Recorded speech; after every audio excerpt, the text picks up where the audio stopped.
નમસ્કાર દર્શક મિત્રો, યાડી ન્યૂઝમાં આપનું હાર્દિક સ્વાગત છે। હું છું આપની સાથે આરડી વાઘેલા। જોઈએ આજના મુખ્ય સમાચાર। અંકલેશ્વર અને જીનવાલા હાઈસ્કૂલ ખાતે શિક્ષાપત્રી જન કલ્યાણ અભિયાન યાત્રા દ્વારા નશાને નકારો જીવનને સ્વીકારો નામનું નાટક રજૂ કર્યું। અંકલેશ્વર અને જીનવાલા હાઈસ્કૂલ ખાતે મણિનગર શ્રી સ્વામિનારાયણ ગાદી સંસ્થા આયોજિત શિક્ષાપત્રી જન કલ્યાણ અભિયાન ગુજરાત યાત્રાના સંચાલક અને ગુજરાતી ફિલ્મના કલાકાર સૌરભ રાજ્યગુરુ અને કલાકારોએ વ્યસનમુક્ત, ખરાબ આચરણ, ખરાબ સંગત, ઓનલાઈન ગેમિંગ, સટ્ટો જુગાર જેવા મુદ્દાઓ સાથે નશાને નકારો જીવનને સ્વીકારો નામનું નાટક રજૂ કરી વિદ્યાર્થીઓને માર્ગદર્શન પૂરું પાડ્યું હતું। મણિનગર શ્રી સ્વામિનારાયણ ગાદી સંસ્થા આયોજિત શિક્ષાપત્રી જન કલ્યાણ અભિયાન ગુજરાત યાત્રા આચાર્ય જીતેન્દ્રિય પ્રિયદાસજી સ્વામી મહારાજની પ્રેરણાથી આ અભિયાન સમગ્ર ગુજરાતમાં સ્કૂલ કોલેજોમાં કરવામાં આવી રહ્યું છે। આ યાત્રાનું ગુજરાતી ફિલ્મના કલાકારો સૌરભ રાજ્યગુરુ સંચાલક કરી રહ્યા છે। આ અભિયાન અંતર્ગત નશાને નકારો જીવનને સ્વીકારો સંદેશે લોકો સુધી પહોંચાડવા માટે નાટક તૈયાર કરવામાં આવ્યું છે।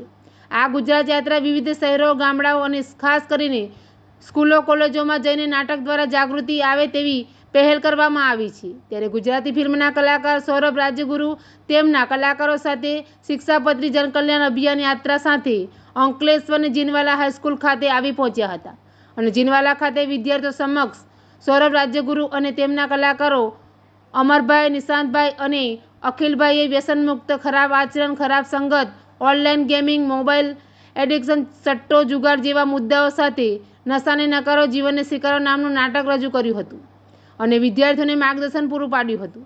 આ પ્રસંગે જીનવાલા હાઈસ્કૂલના આચાર્ય ઈશ્વરભાઈ પરમાર સહિત શિક્ષકો, એમટીએમ ગર્લ્સ હાઈસ્કૂલના શિક્ષકો અને વિદ્યાર્થીઓ ઉપસ્થિત રહ્યા હતા। યાડીનું સાથે રિપોર્ટ જયેશ પ્રજાપતિ, અંકલેશ્વર।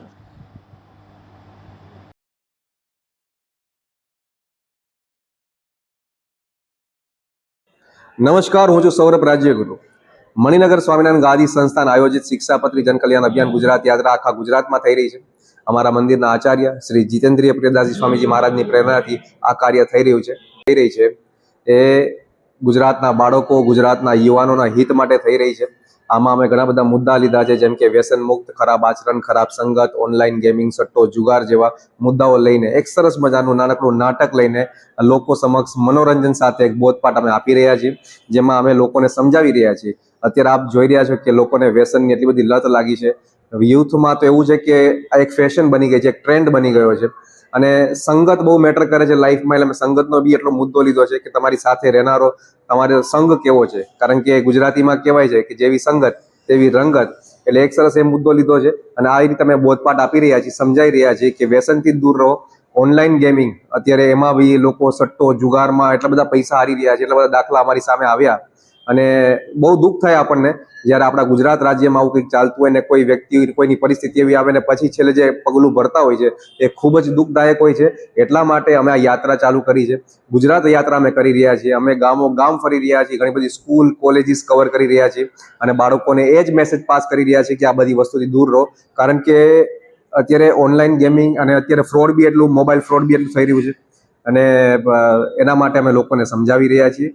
ખાસ કરીને અત્યારે જે બાળકો નાની ઉંમરથી વ્યસન ચાલુ કરી દે છે, વ્યસન એટલે ખાલી ટોબેકોનું એનું નથી, મોબાઈલ બી એક હવે વ્યસન થઈ ગયું છે, કારણ કે એનો જો પોઝિટિવ યુઝ કરતા હોય તો વાંધો નથી, પણ જો નેગેટિવ યુઝ થાય તો એની અસર બહુ ખરાબ થતી હોય છે। એટલે ગુજરાત યાત્રામાં અમે નીકળ્યા છીએ અને આજે અમે અંકલેશ્વરમાં જીનવાડામાં આવ્યા છીએ અને બસ અહીંયા બી એક મેસેજ પાસ કરવાના છીએ અને આઈ હોપ, અમારી અપેક્ષા એ જ છે, અમે એ જ પ્રયાસ કરીએ છીએ કે લોકો આમાંથી કંઈક સારું શીખીને જાય અને આ બધી વસ્તુઓથી દૂર રહે। Thank you.